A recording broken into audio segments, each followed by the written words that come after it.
सरकारी दवाखान्यात बोगस औषधं, बोगस औषध कंपन्यांचं रॅकेट उघड.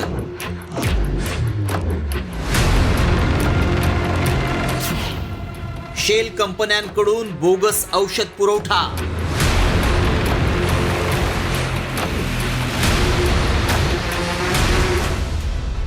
शासकीय रुग्णालयात बोगस औषध प्रकरणाचं मोठं रॅकेट उघड झालंय. धाराशिव, लातूर आणि नांदेड जिल्हा रुग्णालयाला पुरवठा केलेल्या बोगस औषध प्रकरणी चक्रावून टाकणारी माहिती समोर आली आहे. धाराशिव, नांदेड आणि लातूरच्या सरकारी रुग्णालयांना औषध पुरवठा करणाऱ्या कंपन्या अस्तित्वातच नसल्याची कबुली थेट आरोग्यमंत्री प्रकाश आंबेडकरांनी दिली आहे. औषध कंपन्यांशी सरकारकडून पत्रव्यवहार करण्यात आला. पुरवठा करणाऱ्या कंपन्या अस्तित्वात नसल्याचा धक्कादायक खुलासा झालाय. सरकारवर पत्र, ईमेल एवढंच नाही तर व्हॉट्सअप नोटीस पाठवण्याची नामुष्की आली आहे. जया एंटरप्राइजेस, ॲक्टिव्हेंटीज, काबीज जेनेरिक, वेस्टर्न फार्मा या कंपन्यांचं रॅकेट उघड झालंय. तिन्ही कंपन्यांविरोधात धाराशिव पोलीस ठाण्यात गुन्हा दाखल करण्यात आलाय. खरं तर जिल्हा रुग्णालय म्हणजे सर्वसामान्य नागरिकांसाठी आरोग्य मंदिर. मात्र या आरोग्य मंदिरात बोगस औषधांच्या माध्यमातून नागरिकांच्या आरोग्याशी खेळ सुरू असल्याचा प्रकार समोर आला. मात्र ही बोगसगिरी कशी पोचली जाते आणि या कंपन्यांची मोडस ऑपरेंडी कशी असते हे सांगत तज्ज्ञांनी प्रशासकीय यंत्रणेची चिरफाड केली आहे. या लोकांनी भिवंडी आणि मीरा रोड येथील काही होलसेल कडून हे औषधं प्राप्त केल्याचे आम्हाला निदर्शनास आले.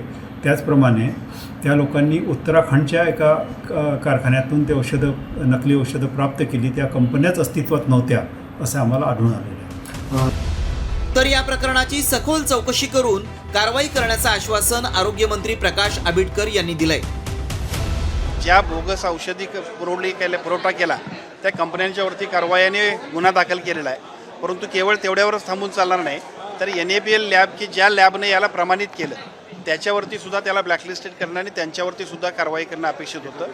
आणि त्याचबरोबर या सगळ्या खरेदीमध्ये सहभागी असणारे जे आमचे अधिकारी असतील, कारण त्यांची सुद्धा जबाबदारी तितकीच आहे, त्यामुळे त्यांची डिपार्टमेंटल इन्क्वायरी करून त्यांच्यावरती सुद्धा जी काय कारवाई कायदेशीर कारवाई आहे ती आपण करण्याबद्दलचा आजच्या सभागृहातल्या उत्तराच्या निमित्तानं आपण सूचना दिलेल्या आहेत. राज्यात सरकारी रुग्णालयांना बोगस औषध पुरवणाऱ्या कंपन्याच बोगस नाहीत तर सगळीकडेच बोगसगिरीचा सुळसुळाट असल्याचं चित्र आहे.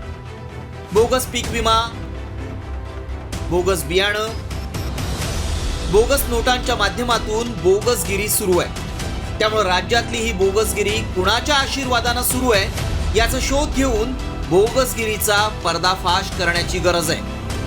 भरत मोहोळकरसह सूरज मसूरकर, साम टीव्ही न्यूज, मुंबई. आता isakal.com आहे देशातील नंबर 1 ची मराठी न्यूज वेबसाईट. प्रत्येक अपडेटसाठी isakal.com ला नक्की भेट द्या.